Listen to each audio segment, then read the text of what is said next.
Hello students, welcome to Mac online lectures. आज इस lecture में मैं आपके लिए थर्मोडायनामिक्स का एक और इम्पोर्टेंट टॉपिक लेकर आ रहा हूं जिसका नाम है डिस्प्लेसमेंट वर्क। डिस्प्लेसमेंट वर्क क्या होता है, हम कहां कंसीडर करते हैं, कैसे उसको कैलकुलेट करते हैं, आज के इस लेक्चर में आपको सारा कुछ समझ में आ जाएगा। उसकी डेफिनेशन क्या होती है वो मैं आपको इस लेक्चर के एंड में बताऊंगा, ठीक है। लेकिन उससे पहले हम यहां से शुरुआत करते हैं लेक्चर की कि डिस्प्लेसमेंट वर्क आखिरकार आता कहां से है। उसको समझने के लिए ही मैंने यहां पे आपके सामने कुछ ये पिक्चर रखी है। ये क्या है, ये मान लीजिए कोई एक कंटेनर है जिसमें यहां पर इनलेट भी है, यहां पे एग्जिट भी है, यहां पे एंट्री, यहां पे एग्जिट, इनलेट और आउटलेट। किस चीज का, इसमें कोई ना कोई हम फ्लूइड ले लेते हैं। जो फ्लूइड यहां से इनलेट ले रहा है, यहां से फ्लूइड इसके अंदर एंटर कर रहा है और यहां से फ्लूइड जो है एग्जिट ले रहा है, बाहर जा रहा है। तो वही फ्लूइड यहां पर अंदर भी इसमें है, हम ऐसा मान के चलते हैं, ठीक है जी। अच्छा, ये हमने लिया एक कंटेनर जैसा कि आपको नजर आ रहा है। लेकिन अब हम अपने एनालिसिस के लिए एक टर्म इंट्रोड्यूस करते हैं जिसका नाम है कंट्रोल वॉल्यूम। वो क्या हुआ, को एक मिनट के लिए आप हाइपोथेटिकली जरा थोड़ा सा सोचिए वर्चुअली कि ये चैम्बर नहीं है, ये कंटेनर सॉलिड वॉल नहीं है, सिर्फ फ्लूइड ऐसे ही हवा में अटका है, बस उसके आसपास में कोई बाउंड्री नहीं है। बस वो जो बल्क है, that fluid bulk is known as control volume, ठीक है। जितना भी ये फ्लूइड आपको नजर आ रहा है ये कंट्रोल वॉल्यूम हो गया, ठीक है जी। और उसकी जो बाहर की आपको बाउंड्री नजर आई, किसकी, ये वाली बाउंड्री नहीं, कंटेनर की बाउंड्री नहीं, कंटेनर का सरफेस नहीं, उसी कंट्रोल वॉल्यूम का जो बाहर का सरफेस है वो क्या हुआ, कंट्रोल सरफेस। तो दो टर्म्स होती हैं, एक कंट्रोल वॉल्यूम, एक कंट्रोल सरफेस। ये इंपॉर्टेंट था, ठीक है। तो देखो जरा, CV हम लिख देते हैं, CV कंट्रोल वॉल्यूम। और इसका जो बाहर का ये सरफेस आपको नजर आ रहा है ये क्या है, कंट्रोल सरफेस। भूल जाइए कि बाहर आपके पास कोई सॉलिड सरफेस है कंटेनर का जिसमें ये फ्लूइड है, ठीक है। ये तो होगी एक बात। अब देखो यहां से क्योंकि वही फ्लूइड एंट्री ले रहा है, यहां से वही फ्लूइड एग्जिट ले रहा है, तो यहां पर फ्लूइड का एक पार्टिकल है। In fact there are number of particles of the fluid, there are infinite particles of the fluid. तो किसी एक पार्टिकल की बात कर लेते हैं, फ्लूइड के एक पार्टिकल की।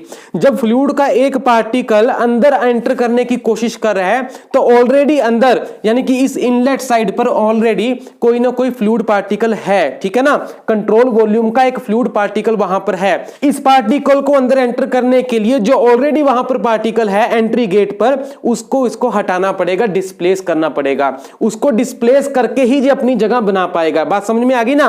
यहां पर जो पार्टिकल ऑलरेडी अवेलेबल है उसको डिस्प्लेस करके ये अपनी जगह बनाएगा पार्टिकल। तो इसीलिए यहां पर टर्म आती है displacement work transfer, displacement work. यानी इस बाहर वाले पार्टिकल को कुछ वर्क करना पड़ेगा, ठीक है। जब तक वो कुछ वर्क नहीं करेगा तब तक वो एंटर नहीं कर पाएगा। तो डिस्प्लेस करना पड़ेगा। डिस्प्लेसमेंट में जितना वर्क हुआ उसी को हम डिस्प्लेसमेंट वर्क बोलते हैं। आ गया होगा आपको समझ में। अब हम इस वीडियो में कैलकुलेशंस करने जा रहे हैं कि किस प्रकार से हम डिस्प्लेसमेंट वर्क ट्रांसफर को कैलकुलेट कर सकते हैं। तो देखो मैंने क्या लिखा, small amount of force required by the particle to exert. यानी कि ये जो पार्टिकल सपोज यहां पर एंटर करने जा रहा है, बहुत सारे पार्टिकल्स हैं, उसमें से कोई एक पार्टिकल की हम बात कर लेते हैं। उसको अंदर जाने के लिए क्या करना पड़ेगा, कुछ फोर्स एक्सर्ट करना पड़ेगा, ठीक है ना। और वो फोर्स किसके बराबर होगा फिर, क्योंकि ये थोड़ा सा फोर्स है, स्मॉल फोर्स है, एक पार्टिकल की बात करें ना तो हम इसको लिख देते हैं DF। सिर्फ एक पार्टिकल जो फोर्स लगा रहा है, ठीक है। ऐसे बहुत सारे पार्टिकल्स हैं वो फोर्स लगाएंगे, तो वो कितना होगा, देखो फोर्स होता है प्रेशर गुना एरिया, याद है ना। क्योंकि आपके पास प्रेशर क्या होता है, प्रेशर होता है force exerted per unit area. तो फोर्स क्या हुआ फिर, प्रेशर गुना एरिया। प्रेशर को एरिया से मल्टीप्लाई कर देते हैं। तो यहां पर इस जगह पर मान लो कुछ ना कुछ प्रेशर है, सपोज दैट इज P। इस पॉइंट पर एंट्री पर प्रेशर कितना है, मान लो P। तो इसी प्रेशर के अगेंस्ट तो उसको अंदर जाना पड़ेगा ना फोर्स लगाकर। या दूसरे शब्दों में कुछ इस तरह से समझने की कोशिश करो, अगर यहां पर फ्लूइड पार्टिकल का प्रेशर है P, तो उस P की वजह से प्रेशर फोर्स कितना है जो कि इधर एक्सर्ट हो रहा है, इस तरफ कितना हुआ, वो फोर्स निकालने के लिए प्रेशर गुना एरिया। ध्यान दीजिए, प्रेशर गुना एरिया। अब बात करते हैं वो छोटे से पार्टिकल की, ये वाला छोटा सा पार्टिकल, ठीक है। इन पार्टिकल्स में से भी छोटा सा पार्टिकल, तो वो कुछ इस तरह का हो सकता है। मान लो ये है वो पार्टिकल फ्लूइड का, हम इस तरह से बना देते हैं, ये देखिए, ठीक है। तो अब इस पार्टिकल ने फ्लूइड के अंदर एंटर करना है, तो इसका ये वाला जो आपके पास सरफेस नजर आ रहा है, देखो ये वाला सरफेस, मान लो इस सरफेस का एरिया है DA। ध्यान से समझना, बहुत बारीक बात है लेकिन बड़ी आसान है। इस सरफेस का एरिया है DA। अब इधर से क्योंकि यहां पे प्रेशर था फ्लूइड का P, तो प्रेशर की वजह से इस DA एरिया के ऊपर फोर्स पड़ रहा है। उस फोर्स की वैल्यू क्या होगी? प्रेशर गुना एरिया, यानी कि P इंटू DA।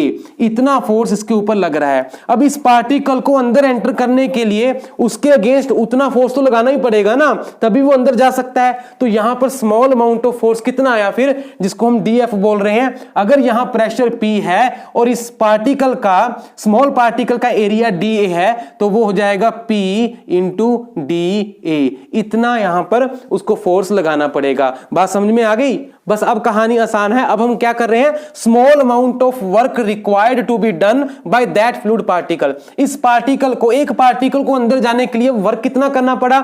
वर्क होता है force into distance, displacement in the direction of force. तो फोर्स इस डायरेक्शन में लगाना पड़ रहा है, डिस्प्लेसमेंट भी उसी डायरेक्शन में है, ठीक है। तो यहां पर स्मॉल वर्क कितना हो जाएगा? DW, वो हो जाएगा स्मॉल फोर्स जो इसको करना पड़ रहा है, इंटू इसने कितनी डिस्टेंस मूव करनी है। अब कितनी डिस्टेंस इसने मूव करनी है, देखो मान लो इसी पार्टिकल की ये वाली जो डायमेंशन है, सपोज दिस इज x, ठीक है जी। तो इसको, इसके आगे का जो पार्टिकल है फ्लूइड का, उसकी भी ये वाली डायमेंशन कितनी हुई? x ही हुई ना। तो उसको हटा के इसने अपनी जगह बनानी है, यानी इसने कितना डिस्प्लेसमेंट करना है उसको? x, ठीक है जी। So this is x, fluid displacement कितनी होगी पार्टिकल की? x। तो इतना वर्क हुआ। तो यहां से हम DF तो हमारे पास है PDA, P pressure, DA into x, ये आ गया हमारे पास। और P, अब देखो DA इंटू x क्या हुआ? DA है सरफेस एरिया ये वाला, x ये डायमेंशन है। तो ये पूरा का पूरा वॉल्यूम बनता है कि नहीं? यानी कि फ्लूइड पार्टिकल का वॉल्यूम, एक फ्लूइड पार्टिकल का वॉल्यूम अगर वो dV है, कैपिटल V, तो हम यहां लिख सकते हैं PdV। dV क्या हुआ? Volume of the single fluid element. अच्छा, अब इसी पार्टिकल का वॉल्यूम तो dV था, मान लो अगर आप इसको वेट करने लगोगे तो इसका मास कितना आएगा? मास है सपोज dm, ठीक है, स्मॉल पार्टिकल का मास, एक पार्टिकल का। तो यहां हम ले रहे हैं स्मॉल अमाउंट ऑफ वर्क, इतना आ गया। स्मॉल अमाउंट ऑफ वर्क वही चीज per unit mass of the particle, ठीक है, मास ऑफ द पार्टिकल जितना है ना उससे डिवाइड कर देते हैं। दैट मींस dw बटा क्या करोगे? dm कर दोगे आप। तो ये क्या आ गया? जितना वर्क इस पार्टिकल को करना पड़ रहा है per unit mass of the particle हमने ले लिया, ठीक है जी। तो वो कितना हुआ फिर? That is PdV upon dm, ठीक है, ये आ गया। अब देखो ध्यान से, यहां पर है वॉल्यूम, dV क्या है? Volume of the particle. dV क्या है? Volume of the particle, fluid particle. dm क्या है? Mass of the fluid particle. यानी कि वही सारा फ्लूइड जो कि ऐसे छोटे छोटे कितने पार्टिकल से मिलकर बना है, हमने किसी एक पार्ट का, किसी एक पार्टिकल का वॉल्यूम ले लिया, डिवाइड कर दिया उसी पार्टिकल के मास के साथ। तो ये क्या बन गया? ये एक टर्म बन गई ना, volume per unit mass, volume per unit mass, जिसको आप क्या बोलते हो? Specific volume. और ये स्पेसिफिक वॉल्यूम किसका बन गया फिर? फ्लूइड का ही तो बन गया ना, क्योंकि फ्लूइड में से कहीं से भी ऐसा छोटा सा पार्टिकल उठाकर देख लो, उसका वॉल्यूम ले लो और उसका मास ले लो, डिवाइड कर दो, वॉल्यूम पर यूनिट मास। तो वो एक प्रॉपर्टी आ जाती है जिसको हम कहते हैं volume per unit mass. That means specific volume, specific volume, ठीक है, स्पेसिफिक वॉल्यूम आपको पता भी है। तो ये बन जाएगा आपके पास P इंटू स्मॉल v, ठीक है। जब भी हम लेटर स्मॉल लिखते हैं ना थर्मोडायनामिक्स में, वो स्पेसिफिक हो जाती है प्रॉपर्टी। तो यहां पर साइड में आप नोट कर लीजिए, v क्या हुआ फिर? v बन गया specific volume, specific volume of fluid, ठीक है। अब ये किसी एक एलिमेंट की बात नहीं रही, पूरे फ्लूइड की एक प्रॉपर्टी है specific volume, volume per unit mass, जिसकी यूनिट होती है मीटर क्यूब पर केजी, ठीक है जी। तो ये आपके पास वो चीज बन गई, small work per unit mass of the particle, इतना आ गया। ओके, अच्छा, अब मान लो जो यहां पर वॉल्यूम एंटर कर रहा है, एक पार्टिकल तो एंटर नहीं ना कर रहा जिसका वॉल्यूम dV था, बहुत सारे पार्टिकल एंटर कर रहे हैं। तो कितना वॉल्यूम आपने एंटर करवाना है, ठीक है, वो है वॉल्यूम, मान लो कैपिटल V, कैपिटल वॉल्यूम कितना होगा? वो वॉल्यूम कितना होगा? Capital V। तो ये जो आपके पास स्मॉल वर्क आया ना पर यूनिट मास, यानी कि P into V, P into small v, ये था पर यूनिट मास। ठीक है, आपने टोटल वर्क निकालना है for complete mass. For complete mass कितना आपने मास एंटर करवाना है। ठीक है, कंप्लीट मास वो है मान लो कैपिटल M इन kg, तो इसको आपको गुना करना पड़ेगा कैपिटल M से। ठीक है ना, बात तो एक ही है। थोड़ा सा जो वर्क था पर यूनिट मास वो तो इतना है, टोटल मास कितना है कैपिटल M, तो उससे मल्टीप्लाई कर दो, टोटल वर्क आपके पास आ जाएगा। तो ये कितना हुआ फिर देखो, स्मॉल v होता है स्पेसिफिक वॉल्यूम ऑफ फ्लूइड, यानी कि volume of fluid per unit mass of fluid. पूरा वॉल्यूम कैपिटल V और उस पूरे वॉल्यूम का मास कितना है कैपिटल M, तो ये तो हो गया स्मॉल v। तो देखो फिर स्मॉल v इंटू M कर दो आप, small v multiplied by M, ये आपके पास आ गया capital V। Small v multiplied by M that is capital V, so P into V। बस ये आ गया टोटल वर्क।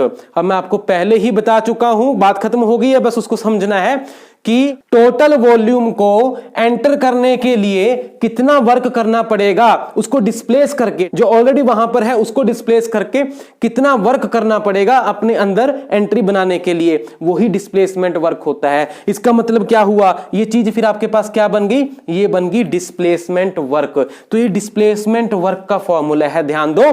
अगर यहां पर प्रेशर P1 है, ठीक है जी, और वॉल्यूम है V1 एंट्री पर, यहां पर प्रेशर है एग्जिट पर P2, वॉल्यूम है V2, तो एक आपके पास बनेगा एंट्री डिस्प्लेसमेंट वर्क, एक बनेगा exit displacement work. Entry displacement work का फॉर्मूला क्या बन जाएगा, P1 इंटू V1, और एग्जिट डिस्प्लेसमेंट वर्क का फॉर्मूला बन जाएगा P2 इंटू V2। बस ये इंपॉर्टेंट है, तो मैं कंक्लूड कर देता हूं सारा मिटाकर। तो एंट्री डिस्प्लेसमेंट वर्क बनेगा हमेशा P1 V1, exit displacement work बन जाएगा P2 V2।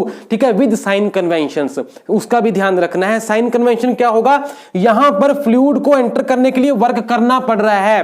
ठीक है, work is done on the system, ठीक है, वर्क किया जा रहा है ऑन द सिस्टम। तो अगर ये हमारे पास सिस्टम है तो work is done on the system, इसका मतलब क्या होगा, फिर ये नेगेटिव हो जाएगा। साइन कन्वेंशन तो आपको पता ही है ना, मैंने बता रखी है पहले। और यहां पर work is done by the system, तो यहां पॉजिटिव हो जाएगा। बस ये साइन कन्वेंशंस का आपने ध्यान रखना है। आगे मैं स्टेडी फ्लो एनर्जी इक्वेशन में आपको लेकर जा रहा हूं, वहां ये चीजें काम में आएंगी। आपके पास अलग अलग जो टर्बो मशीनरी कंपोनेंट्स हैं, टरबाइन है, कंप्रेसर्स हैं, पंप्स हैं, जो आपके पास फ्लो डिवाइसेस हैं, तो उन सब में ये कंट्रोल वॉल्यूम क्या है, वो फ्लो डिवाइस के अंदर का ही चैम्बर है। तो इसका मतलब वहां पर हमें anti displacement work, exit displacement work, इन सब की नॉलेज होना जरूरी है, और साइन कन्वेंशन का आपने ध्यान रखना है। तो ये लेक्चर बहुत इंपॉर्टेंट था, मैंने आपको एक एक चीज अच्छे से समझा दी है। आगे स्टेडी फ्लो एनर्जी इक्वेशन में आपको लेकर चलूंगा मैं, ध्यान से समझ लीजिए, मेरे साथ जुड़े रहिए। Thank you very much.